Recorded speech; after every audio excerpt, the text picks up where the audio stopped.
Allahabad high court के ऐतिहासिक परिसर में आयोजित इस समारोह में प्रमुख रूप से उपस्थित राज्यपाल श्रीमती आनंदीबेन पटेल जी, भारत के मुख्य न्यायाधीश श्री एन.वी. रमणा जी, मुख्यमंत्री श्री योगी आदित्यनाथ जी, केंद्रीय विधि मंत्री श्री किरण रिजिजू जी, उच्चतम न्यायालय के न्यायाधीशगण justice Vineet Saran ji, justice Dinesh Maheshwari ji, justice Krishna Murari ji, justice Vikramnath ji, Allahabad उच्च न्यायालय के मुख्य न्यायाधीश एवं अन्य न्यायाधीशगण, Allahabad high court bar association के अध्यक्ष श्री अमरेंद्र नाथ सिंह जी, उपस्थित अधिवक्तागण तथा अधिकारीगण, गणमान्य अतिथियों, देवियों और सज्जनों, उत्तर प्रदेश राष्ट्रीय विधि विश्वविद्यालय प्रयागराज एवं इस परिसर में विभिन्न सुविधाओं से युक्त एडवोकेट्स का चैम्बर, पार्किंग स्थल आदि का जो निर्माण कार्य होने वाला है, उसका शिलान्यास करके मुझे अत्यंत प्रसन्नता का अनुभव हो रहा है। सचमुच में ये दोनों ही कार्य न्याय प्रदान करने संबंधी व्यवस्था के विकास की दिशा में सराहनीय प्रयास है। हम सब लोग जानते हैं कि विधि, शिक्षण और न्याय प्रणाली में व्यापक सुधारों के लिए भारत की न्यायपालिका तथा केंद्र और राज्य सरकारों द्वारा मिलकर निरंतर प्रयास किए जा रहे हैं। इन प्रयासों के लिए केंद्र और राज्यों के स्तर पर विधायिका, कार्यपालिका और न्यायपालिका की ओर से योगदान करने वाले सभी लोग प्रशंसा के पात्र हैं। देवियों और सज्जनों, इतिहास की दृष्टि से इलाहाबाद हाई कोर्ट भारत में स्थापित किया गया चौथा हाई कोर्ट है। महत्व की दृष्टि से यह हाई कोर्ट देश की सबसे बड़ी आबादी वाले राज्य में न्याय प्रदान करने की जिम्मेदारी निभाता है। न्यायाधीशों की संख्या की दृष्टि से यह देश का सबसे बड़ा हाई कोर्ट है।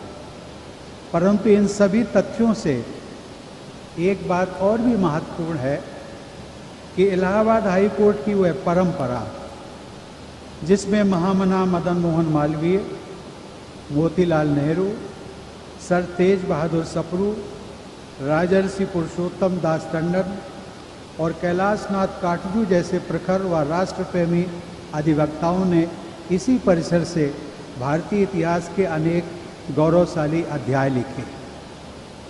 इस हाई कोर्ट के बार और बेंच के प्रबुद्ध सदस्यों ने समाज और देश को वैचारिक नेतृत्व भी प्रदान किया।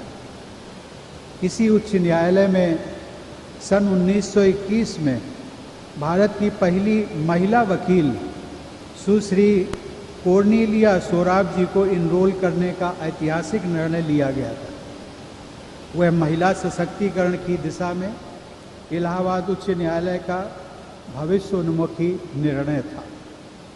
पिछले महीने ही हम सब लोग जानते हैं कि न्यायपालिका में महिलाओं की भागीदारी का एक नया इतिहास रचा गया है।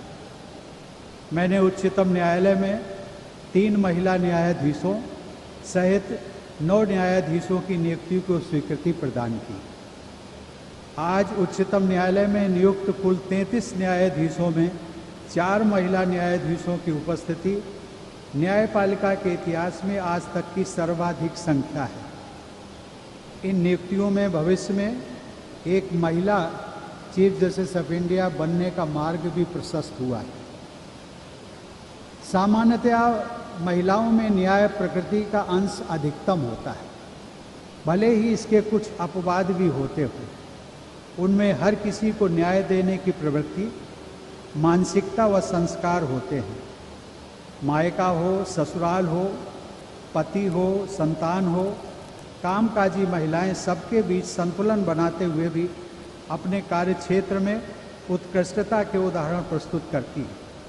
सही मायने में न्यायपूर्ण समाज की स्थापना तभी संभव होगी जब अन्य क्षेत्रों सहित देश की न्याय व्यवस्था में भी महिलाओं की भागीदारी बढ़ेगी। आज उच्चतम न्यायालय तथा उच्च न्यायालयों को मिलाकर महिला न्यायाधीशों की कुल संख्या 12% से भी कम है। यदि हम अपने संविधान के समावेशी आदर्शों को प्राप्त करना है तो न्यायपालिका में भी महिलाओं की भूमिका को बढ़ाना ही होगा। मैं आशा करता हूं कि देश के इस विशालतम उच्च न्यायालय में महिला अधिवक्ताओं, अधिकारियों और न्यायाधीशों की संख्या में वृद्धि होगी। देवियों और सज्जनों, एक अधिवक्ता के रूप में मैंने देखा है कि अधिकांश युवा व सामान्य परिवारों के अधिवक्ता, उनके सहायक तथा वादकारी न्यूनतम सुविधाओं के अभाव के कारण अनेक प्रकार की कठिनाइयों का सामना करते हैं। इस संदर्भ में इलाहाबाद हाई कोर्ट द्वारा आज जिन सुविधाओं के लिए निर्माण कार्यों का शुभारंभ किया गया है, वे यहाँ के अधिवक्ताओं तथा उनके सहायकों के साथ साथ सभी वादकारियों के लिए अत्यंत सहायक सिद्ध होंगी। यह मेरा सौभाग्य रहा है कि मुझे प्रत्यक्ष या अप्रत्यक्ष रूप से राज्य के तीनों अंगों विधायिका, कार्यपालिका और न्यायपालिका से जुड़कर कार्य करने का अवसर प्राप्त हुआ।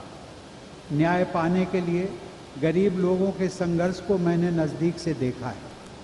न्यायपालिका से सभी को उम्मीदें तो होती हैं, फिर भी सामान्यतया लोग न्यायालय की सहायता लेने से हिचकिचाते हैं। न्यायपालिका के प्रति लोगों के विश्वास को और अधिक बढ़ाने के लिए इस स्थिति को बदलना जरूरी है। सभी को समय से न्याय मिले, न्याय व्यवस्था कम खर्चीली हो, सामान्य आदमी की समझ में आने वाली भाषा में निर्णय देने की व्यवस्था हो और खासकर महिलाओं तथा कमजोर वर्ग के लोगों को न्यायिक प्रक्रिया में भी न्याय मिले, ये हम सबकी जिम्मेदारी है। यह संभव तभी होगा जब न्याय व्यवस्था से जुड़े सभी स्टेक होल्डर्स अपनी सोच व कार्य संस्कृति में आवश्यक बदलाव लाएंगे और संवेदनशील भी बनेंगे। देवियों और सज्जनों, विधि के समक्ष समता प्रदान करने वाले संविधान के अनुच्छेद 14 तथा जीवन और व्यक्तिगत स्वतंत्रता को सुनिश्चित करने वाले अनुच्छेद 21 के तहत सभी नागरिकों का यह मूलभूत अधिकार है कि न्याय उनकी पहुंच में हो। एक्सेस टू जस्टिस का यह मूल अधिकार सुनिश्चित कराना सरकार के सभी अंगों, विशेषकर न्यायपालिका की सफलता की कसौटी है। जन साधारण में न्यायपालिका के प्रति विश्वास और उत्साह को बढ़ाने के लिए लंबित मामलों के निस्तारण में तेजी लाने से लेकर सबऑर्डिनेट जुडिशरी की दक्षता बढ़ाने तक कई पहलुओं पर अनवरत प्रयासरत रहना समय की मांग है। सबऑर्डिनेट जुडिशरी के लिए पर्याप्त सुविधाओं की व्यवस्था कराने, जजों की नियुक्ति द्वारा वर्किंग जजों की संख्या में समुचित वृद्धि करने तथा बजट के प्रावधानों के अनुरूप पर्याप्त संसाधन उपलब्ध कराने से हमारी न्याय प्रक्रिया को और मजबूत आधार मिलेगा। मुझे विश्वास है कि देश का सबसे बड़ा उच्च न्यायालय राज्य सरकार के सहयोग से ऐसे सभी क्षेत्रों में अनुकरणीय उदाहरण प्रस्तुत करेगा। देवियों और सज्जनों, प्रयागराज की एक प्रमुख पहचान शिक्षा के केंद्र के रूप में रही है। इलाहाबाद हाई कोर्ट की महत्वपूर्ण भूमिका तथा शिक्षा के केंद्र के रूप में प्रयागराज की प्रतिष्ठा को देखते हुए इस विधि विश्वविद्यालय के लिए प्रयागराज ही सर्वोत्तम स्थान चुना गया है। विधि विश्वविद्यालय हेतु जमीन उपलब्ध कराने के लिए मैं इलाहाबाद हाई कोर्ट के मुख्य न्यायाधीश तथा उनकी पूरी टीम की सराहना करता हूँ। राज्यपाल महोदया के मार्गदर्शन तथा मुख्यमंत्री जी के सक्रिय निर्देशन में हो रही प्रगति के लिए मैं उन्हें और उनकी टीम को हार्दिक साधुवाद और बधाई देता हूँ। कानून का शासन यानी रूल ऑफ लॉ पर आधारित व्यवस्था को सुदृढ़ बनाने के लिए गुणवत्तापूर्ण लीगल एजुकेशन का महत्वपूर्ण योगदान होता है। नॉलेज इकोनॉमी के इस युग में हमारे देश में नॉलेज सुपर पावर बनने की महत्वाकांक्षा नीति को कार्य रूप दिया जा रहा है। इसी संदर्भ में उत्तर प्रदेश राष्ट्रीय विधि विश्वविद्यालय प्रयागराज के निर्माण तथा विकास को आगे बढ़ाना चाहिए। विश्व स्तरीय विधि शिक्षा हमारे समाज और देश की प्राथमिकताओं में से एक है। राष्ट्रीय विधि विश्वविद्यालय में कक्षा 12 के बाद ही हमारे किशोर और युवा दाखिला लेते हैं, जैसा कि इंजीनियरिंग और मेडिकल संस्थानों में पहले से ही होता रहा है। ऐसे बच्चे स्कूल स्तर पर ही कानून के क्षेत्र को अपना कैरियर बनाने में उत्साहित होते हैं। ऐसे उत्साही विद्यार्थियों ने विधि जगत में अपनी अच्छी साख बनाई है, परंतु यह आवश्यक है कि विधि शिक्षण के सभी संस्थानों में गुणवत्तापूर्ण शिक्षा पर जोर दिया जाए। किसी भी संस्थान के लिए आरंभ में ही सभी पद्धतियों को सुविचारित रूप से स्थापित करना अपेक्षाकृत सरल होता है। व्यवस्था के निर्मित हो जाने के बाद उसमें सुधार करने की प्रक्रिया जटिल होती जाती है। इसलिए मैं चाहूँगा कि इस विधि विश्वविद्यालय के आरंभ से ही विश्व के सर्वश्रेष्ठ विधि विश्वविद्यालयों की पद्धतियों और प्रणालियों का अध्ययन करके श्रेष्ठतम व्यवस्थाओं को अपनाया जाए। इस विश्वविद्यालय में शुरू से ही छात्राओं और शिक्षिकाओं के समान प्रतिनिधित्व पर भी जोर दिया जाना चाहिए। आधुनिक सुविधाओं के निर्माण, विद्यार्थियों के चयन, अध्यापकों की नियुक्ति, पाठ्यक्रम के निर्धारण, पेडागॉजी की शैलियों के चयन आदि सभी आयामों में विश्व की श्रेष्ठतम पद्धतियों को कार्यान्वित करके एक विश्व स्तरीय संस्थान का निर्माण करना चाहिए।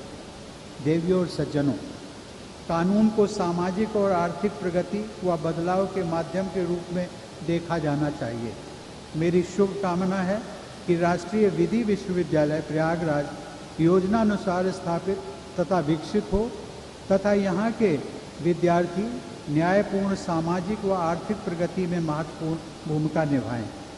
इन प्रकल्पों का शुभारंभ आज एक ऐसे विशेष दिवस पर हो रहा है जिसके विषय में हर भारतवासी को गर्व होना चाहिए। आज ही के दिन 128 वर्ष पहले शिकागो में स्वामी विवेकानंद ने विश्व धर्म महासभा में अपने ऐतिहासिक संबोधन द्वारा भारत के गौरव का उद्घोष किया था। उस समय ब्रिटिश साम्राज्यवाद अपने चरम उत्कर्ष पर था, लेकिन स्वामी जी के संबोधन से पूरा विश्व समुदाय भारत की आध्यात्मिक शक्ति के प्रति सम्मान से भर उठा। स्वामी जी ने हर प्रकार की धर्मांधता और उत्पीड़न के समापन की आशा व्यक्त करते हुए भारत की न्याय, समानता व करुणा पर आधारित संस्कृति तथा सहिष्णुता का संदेश पूरी मानवता तक पहुंचाया था। यदि विश्व समुदाय ने वर्ष 1893 में स्वामी विवेकानंद के 9/11 के सहिष्णुता के संदेश को पूर्ण रूप से स्वीकार कर लिया होता तो शायद अमेरिका में वर्ष 2000 के 9/11 का मानवता विरोधी भीषण अपराध न हुआ होता।